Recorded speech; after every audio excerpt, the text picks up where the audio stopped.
2019 में एक खबर आई थी, पान सिंह तोमर के बाद तिग्मांशु धूलिया और इरफान खान एक बार फिर किसी प्रोजेक्ट में साथ आने वाले हैं। ये प्रोजेक्ट फेमस डकैत ददुआ की कहानी पर आधारित होगा। धूलिया इसकी स्क्रिप्ट पर पिछले 5 सालों से काम कर रहे थे, लेकिन इरफान की मौत के बाद उनका ये प्रोजेक्ट ठंडे बस्ते में चला गया था। तिग्मांशु इसे फिर से शुरू करने की कोशिश कर रहे थे, जो कि अब कामयाब होती नजर आ रही है। इस फिल्म का नाम होगा यश। इसकी कास्ट भी सामने आई है।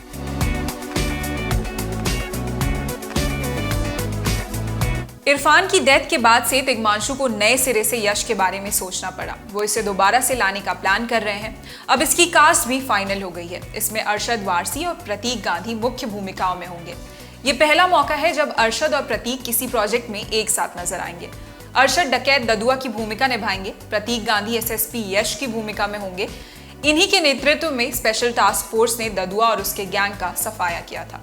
फिल्म एक्शन पैक डकैत थ्रिलर होने वाली है। इसकी कहानी ददुआ के एनकाउंटर ऑपरेशन के इर्द गिर्द रहने वाली है। कैसे कुछ बहादुर पुलिस वालों ने ददुआ और उसके गैंग को निशाने पर लिया और इलाके में फैले खौफ को खत्म किया। एक बार ददुआ के एनकाउंटर में इन्वॉल्व ऑफिसर अमिताभ यश ने ललन टॉप के मंच पर इस ऑपरेशन की पूरी कहानी सुनाई थी। उस वीडियो का लिंक आपके लिए डिस्क्रिप्शन बॉक्स में उपलब्ध है।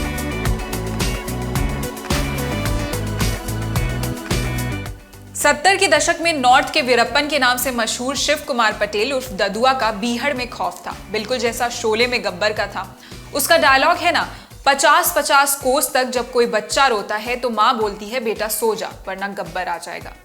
ददुआ का एमपी और यूपी के तकरीबन 500 गांवों और 10 चुनावी क्षेत्रों में जलवा था। उसकी ताकत और राज का अंदाजा इस बात से लगाया जा सकता है कि नेताओं को चुनाव जीतने के लिए उसके आशीर्वाद की जरूरत होती थी। जिस तरफ ददुआ उस तरफ जीत। करीब 30 साल चले ददुआ के आतंक का आलम यह था कि अगर किसी को प्रधानी, विधायकी या सांसदी का चुनाव लड़ना होता था तो उसे एक मोटी रकम चढ़ावे में चढ़ानी पड़ती थी। उसके ऊपर मर्डर से लेकर किडनैपिंग के करीब 200 क्रिमिनल चार्जेस थे। कहते हैं एक बार यूपी के ही मानिकपुर में लाधौवा गांव के सरपंच पर ददुआ को कुछ शक था। उसे लगता था कि सरपंच जिम्मेदार दिया गया काम ईमानदारी से नहीं करता। इसी शक में ददुआ ने उसे खौफनाक मौत दी थी। जिम्मेदार के पिता के अनुसार उसने मेरे सबसे बड़े बेटे की दोनों आंखें फोड़ दी। मेरा बेटा रात का खाना खाने के बाद घर के बाहर खड़ा था, तभी उसकी कुछ गुंडों से बहस हो गई। झगड़ा बढ़ा तो लोकल पुलिस भी वहां पहुंच गई। उन गुंडों में ददुआ भी शामिल था। वो पुलिस के सामने ही मेरे बेटे को रात के अंधेरे में घसीटते हुए जंगल की तरफ ले गया। उसके साथ ही मेरे बेटे को पीट रहे थे और फिर उसने जेब से चाकू निकालकर उससे मेरे बेटे की दोनों आंखें बाहर निकाल दी और थोड़ी देर बाद घर के बाहर छोड़ गया। ऐसे ही कई खौफ भरे कारनामे थे ददुआ के। ये तो बस उसका एक नमूना भर है। तिग्मांशु धूलिया अपनी फिल्म यश के जरिए यूपी में फैले डकैत और राजनेताओं के गठजोड़ को दिखाने की कोशिश करेंगे। फिल्म ददुआ के उदय, उसके सिस्टम के साथ हुई तनातनी और उसके पॉलिटिकल पावर पर केंद्रित होने वाली है। साथ ही कैसे उसका और उसके गैंग का जुलाई 2007 में एनकाउंटर किया गया। फिल्म इसे भी बड़े पर्दे पर उतारेगी। इसकी शूटिंग जनवरी 2023 से शुरू होने की संभावना है।